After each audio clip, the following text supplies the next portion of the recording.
Ciao les potes, on se retrouve pour une nouvelle vidéo. Dans quelques mois, je pars pour mes cours de répétition d'armée et je me suis dit que j'allais peut-être un petit peu ranger mon matériel car quand j'ai terminé l'armée, j'ai tout mis en tas n'importe comment et du coup c'est un gros bordel. Et je me suis dit que j'allais en profiter pour vous présenter un petit peu le matériel que vous allez ramener de l'armée chez vous jusqu'à vos 30 ans. On est prêt? C'est parti!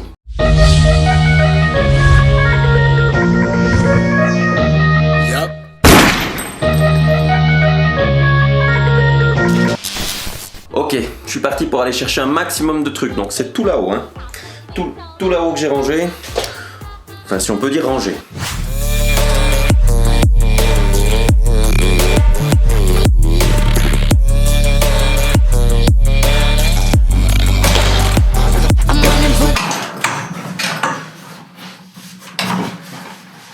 Ah, c'est long, hein. Ok, j'ai descendu tout ce qui ressemble de près ou de loin à des trucs de l'armée. Presque tout, parce que j'ai laissé des chemises et des merdes, mais bon. Bon, déjà, t'as plusieurs sacs de rangement. Le sac que tu ramènes à la maison chaque week-end, c'est là que tu mets tes affaires, c'est celui-là que tu ramènes. Ensuite, t'as le sac de combat. Donc celui-là, c'est celui que t'as pendant que tu fais les marches. Et pour les chauffeurs, c'est celui sur lequel tu vas dormir. Parce qu'il est assez confortable, t'as tout le matériel NBC dedans et encore divers trucs. D'ailleurs, je me demande si j'ai pas encore des barres céréales dedans. Alors, peut-être que je regarde. T'as le rangement pour la tenue A. Wow. Voici la tenue A de l'armée suisse. Donc c'est celle que tu vas mettre quand tu vas en sortie, quand tu rentres à la maison. Et c'est tout, à peu près. Qu'est-ce que j'ai casé dans mon sac encore ici? J'ai casé le deuxième petit sac. Le sac F ou je sais plus. Nous les chauffeurs, on avait ce sac en gros pour mettre les manuels de théorie à boire, etc. quand on se baladait. Sauf qu'on avait l'interdiction de le porter comme ceci. Hein, voilà. Aïe, ah, voilà. Ça, c'est non. Parce qu'on n'est pas des petits écoliers. Hein, donc ce sac, ça se met pas au dos. C'est clair? Bon, j'aime mieux ça. Ce sac devait se porter par la lanière. Comme ceci. C'est malin de mettre des bretelles pour le tenir à la main. Ouais bah tombe, je m'en bats les couilles. Ensuite vient le sac de 10 combats, hein. Donc ça, c'est un sac qui a pas combattu. Il a pas combattu. Non, t'as pas combattu. Arrête de dire des conneries, mec. T'as été un coussin, pas un sac de combat. Après le sac de combat, t'as le bon casque. Nickel. Prêt pour faire des consections. Le casque il doit tenir vraiment bien. Du coup on va te le serrer un maximum pour que tu aies une bonne tête de con. Mais tu dois faire comme ça puis il doit pas trop bouger. Tu vois, tu peux te moquer de tous tes camarades qui ont de sale gueule quoi. Ouais parce que ça te fait quand même un sacré double menton. Puis si t'as déjà un double menton de base, ça te fait un putain de quadruple menton mon pote. Ah oui. Hein, regarde ça. Je t'excite un petit peu là. Ça c'est un fourre-tout. Tu dois mettre tellement de trucs dedans. Ah ouais. J'avais casé le sac de couchage. Le gros sac de couchage que j'ai utilisé une fois. Oui, moi je dors pas dehors, je suis un chauffeur. La trousse à KS. Donc ça, c'est la trousse dans laquelle il y a tout. Là-dedans, il y a tout ce qu'il te faut pour nettoyer tes chaussures, pour qu'elles soient brillantes tout le temps. Mais tu vas l'utiliser beaucoup. Surtout à l'école de recrue. Beaucoup. Après la trousse à caisse, la trousse à face. Donc ça, c'est la trousse qui va te permettre de nettoyer ton arme. La petite trousse chirurgicale pour nettoyer votre face. Avec de la graisse et tout ce qu'il faut pour lui dégraisser le calon. T'as compris, hein? Et puis graisser aussi. Oh, voici votre petite ration de survie. Tu devras mettre ça dans ton sac de combat. En gros, le sac que tu utilises quand tu fais de la NBC. C'est quand il y a du nucléaire. Donc en gros, si en vrai il y aurait du nucléaire, et bien tu devrais avoir un petit peu de bouffe, un nouveau slibard, des chaussettes je crois et un t-shirt. Au cas où. Et tout ça est censé être emballé un peu hermétique aux radiations. Du coup tu as un papier de détection de radiation nucléaire ou je sais pas quelle merde pour que s'il est contaminé, bah tu le... Je viens de voir que un bon petit chocolat militaire. Il est là depuis août 2017, ça fait bientôt 8 mois qu'il est là-dedans. Chocolat militaire, 8 mois au Galta. Comme s'il était neuf. Attention, je pèse mes mots. Ensuite, qu'est-ce qu'on a d'autre? Maintenant attaquer le rolly. C'est ça.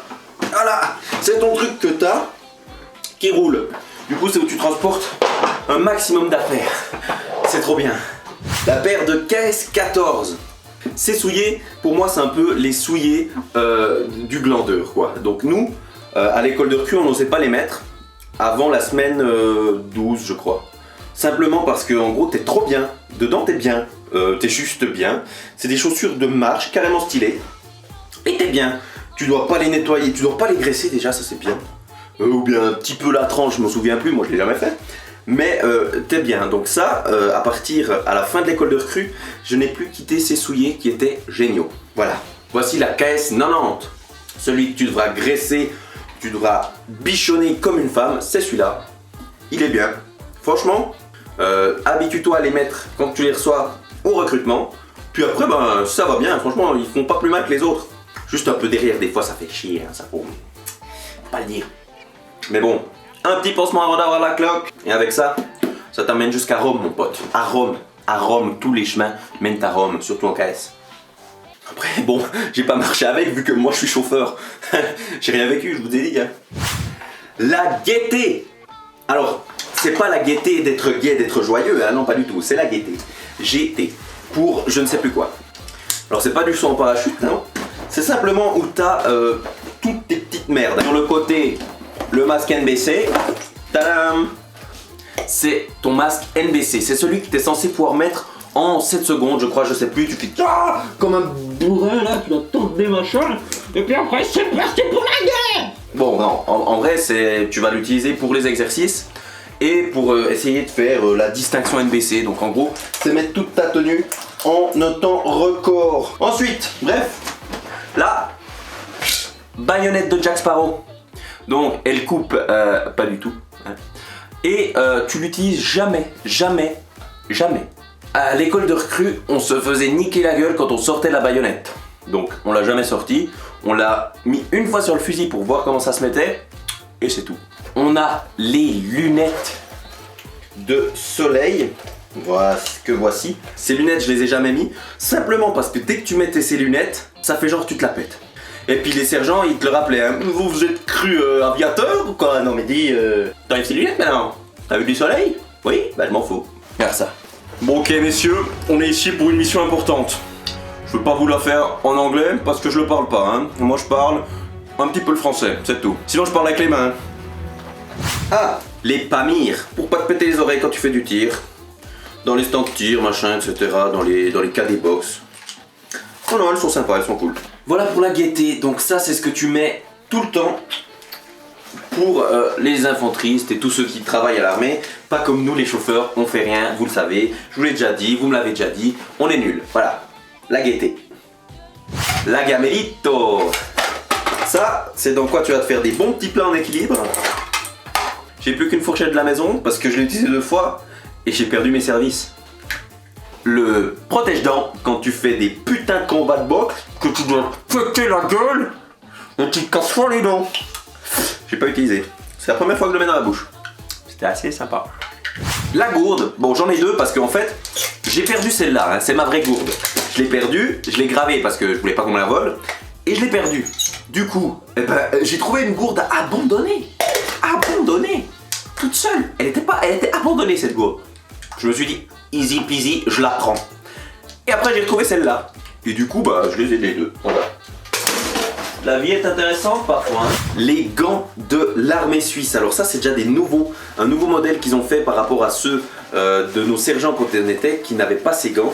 Donc ces gants, ils sont pourris. Hein. T'as froid aux mains, t'as froid aux pattes, t'arrives pas à bouger les doigts comme il faut. C'est de la merde. C'est dit. Maintenant, un incontournable, le FAS 90, c'est celui que tu vas avoir pendant toute ton armée et jusqu'à tes 30 ans, je crois, environ, avant de soit le rendre, soit le racheter pour 200 balles ou je sais pas combien. Et du coup, c'est aussi avec celui-là que tu feras les tirs obligatoires plus tard, qu'il faudra que je regarde quand c'est, parce que putain, je sais pas encore, et si je vais pas, je vais devoir payer. Alors, on a fait pas mal de tirs avec quand même qu'on était chauffeur et qu'on était nul. On a fait pas mal de tirs avec. C'est une belle arme, elle est facile à manier on va dire, parce que moi j'ai jamais fait de tir et j'ai quand même réussi à faire 2 distinctions de tir sur 2 fois. Ouais, mais quand même, l'arme elle est bien. Quand tu tires dans la cible, en fait, ça part dans la cible, toi. Si tu vises le rond et que tu tires dans le rond, bah, ça part pas dans le carré, hein. Ça part vraiment dans la cible. C'est pas mal, hein. Donc cette arme, tu devras la démonter tellement de fois, la démonter, la remonter, parce qu'au début c'est chiant, tu sais pas comment la démonter, c'est la merde, mais après ça va très vite, et après tu feras des concours de vitesse avec tes potes, ouais, ça va être drôle, ça va être drôle. Et puis c'est là que tu nettoies, etc., après chaque tir. Vraiment, ça sera ton pote pendant un bon moment, je te le dis. Donc voilà en gros ce que tu vas ramener à la maison de matériel de l'armée. J'ai fait dans les grandes lignes. Après t'as encore des tenues militaires quand même. La B qui est je sais pas où. T'as des super non, ça s'appelle knaggy ça. Ça c'est le pantalon, hein, c'est le pants. Tes pantalons de l'armée, t'as plein de t-shirts de l'armée. T'as plein de knaggy, donc c'est les t-shirts à longue manche. T'as un polaire. T'as plein de trucs que tu devras entreposer qui vont prendre une place de fou, une place.